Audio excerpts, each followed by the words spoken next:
when you are being asked to account for the money that you've been entrusted, a fiduciary responsibility. In fact, most of them will be saying, hey, even me, they're coming after me. So EACC, ODPP, it is upon you. Let us not, for the sake of future generation, let us not turn those audit reports as just documents that the Auditor General has spent so much money and manpower to be able to unearth the rot, the malpractices that is happening in the counties, and just keep them to collect dust. Let us now take it upon ourselves to make sure that we call these governors to account. And Mr. Speaker, as I sit down, I want to thank you for reiterating it. And I want to spell it out, that the only time that we will be willing to sit down and discuss issues to do with accountability, issues to do with treatment, maybe making sure that when you appear, we don't waste so much time, we deal with your issues, is when you continue attending to this session. Senate itself cannot stop you from coming. This is a constitutional requirement that you must respect. Thank you, Mr. Speaker. Senator Kathuri.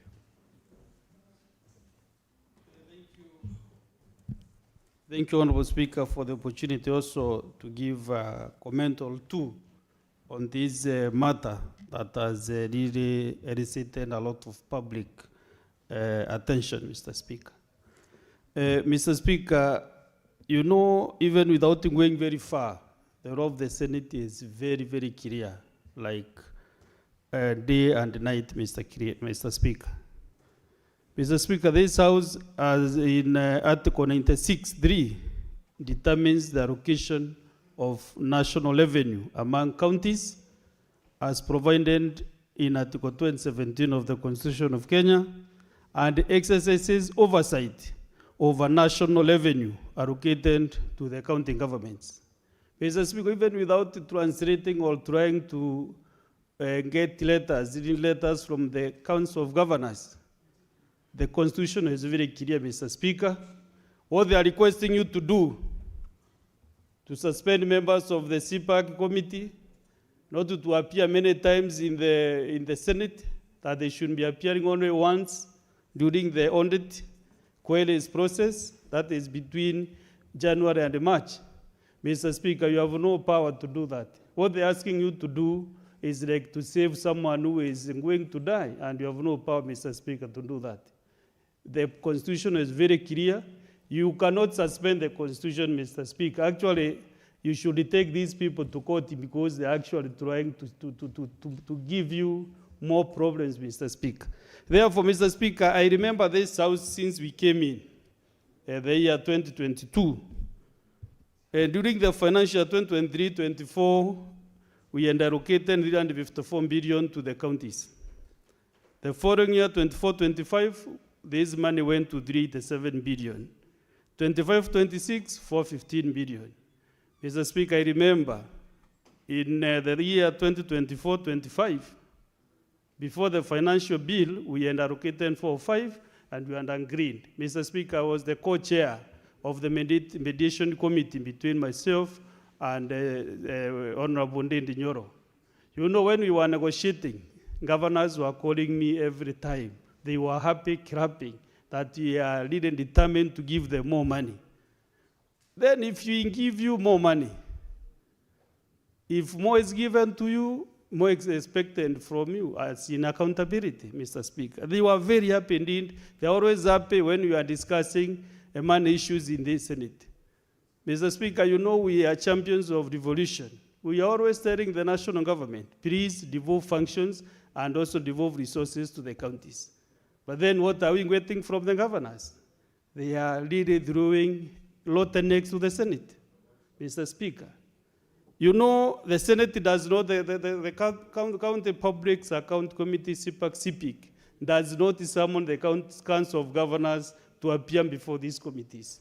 It is the responsibility of that particular governor to account for the resources that goes to his county. But when these failures, the failing governors, when they fail, they just call for a meeting, so that now all of them can do what we call mob justice to the Senate, Mr. Speaker. Even today, tomorrow, the following day, there will be no invitation coming from you and the clerk of the Senate going to the Council of Governors. Letters are written directly to the respective governors because the accountability is not joint accountability. It is the particular governor who should account for the resources, Mr. Speaker. And even now, you see, it is very absent. If you go to the committee like CPAC today, even the chairman of Council of Governors is writing letters requesting for more time so that he can appear. But then he's parading governors saying, we shall never appear. But then he's still talking to the committees that give me more 2-3 days so that I can appear and clear myself. You know, there is no genuinity in this matter, Mr. Speaker. And therefore, I want to advise the governors, and most of them, Mr. Speaker, if you scrutinize all these governors who are in the press conferences, have been members of parliament. I don't want to mention their names, but if you scrutinize them, their counties have been mentioned here by my colleagues. 2 or 3 of them have been registrators. And they have beef. Maybe I don't know whether they did not perform when they were serving this house or the lower house. Mr. Speaker, I served with them also in the National Assembly, some of them. Others served with other colleagues, the chair CPAC in this house, Mr. Speaker, including the Speaker used to sit where you are sitting, Mr. Speaker. Therefore, I don't know why members who have served in the legislature are more aggressive than those who have come from other quarters to become governors, Mr. Speaker. Therefore, Mr. Speaker, I'm happy that you have given a very good guidance. Mr. Speaker, you are also very magnanimous that besides trying to suspend committees, trying to say they will not appear, you have also given them a date to appear before your leadership, Mr. Speaker, and this is a good thing. Mr. Speaker, today, this afternoon, on statements, not statements, but on the number 3, the majority leader has tabled so many other reports from the Auditor General, going to the counties, going to CPAC, others to CPIC. Mr. Speaker, when they say they will not be appearing before the Senate, all these reports being read here every afternoon by the majority leader, where shall we take these reports, Mr. Speaker? Do they want us to close the Senate and go home? Let me tell you, Mr. Speaker, I've sent it again, even this week, that the governors have no option. If you don't want accountability, go and do your personal issues, decide, and don't go and do your personal business, because you will have no public scrutiny when you are going losses into your own personal business. So, Mr. Speaker, thank you for this time.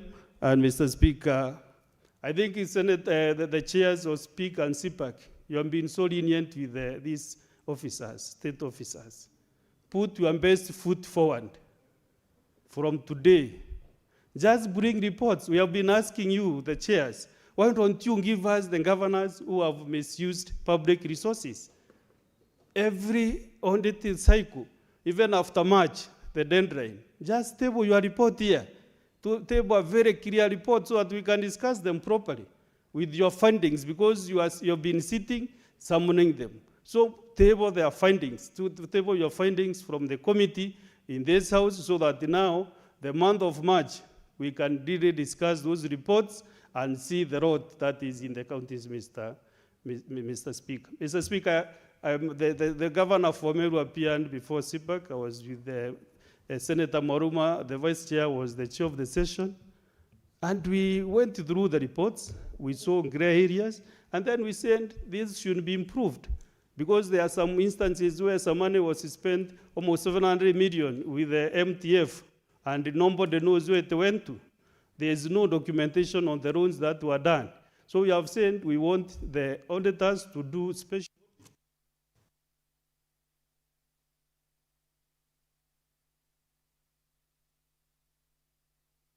Honorable Senator, you have done 10 minutes. So 1 minute to conclude.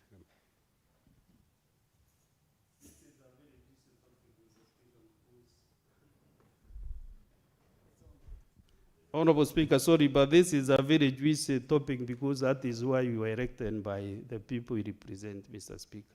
to take care of the county. So I was saying, chairs, please let us have very clear reports after this so that we can be able to scrutinize your findings after the March 30th. Thank you very much, Mr. Speaker, and thank you again.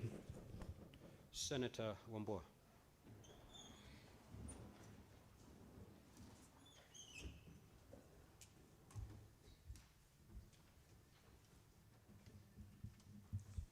I thank you, Mr. Speaker. Mr. Speaker, I want to also join my colleagues to congratulate you for the bold decision and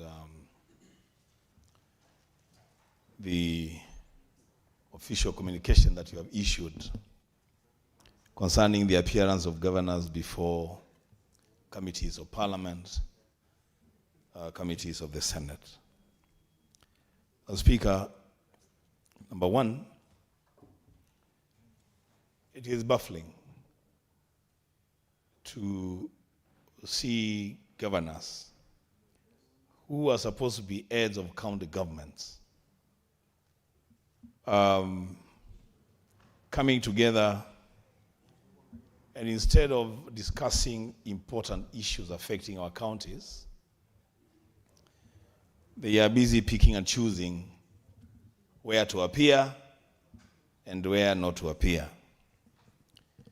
They have even taken the joke further, Mr. Speaker, and they want to take it upon themselves to be the people determining which senator seats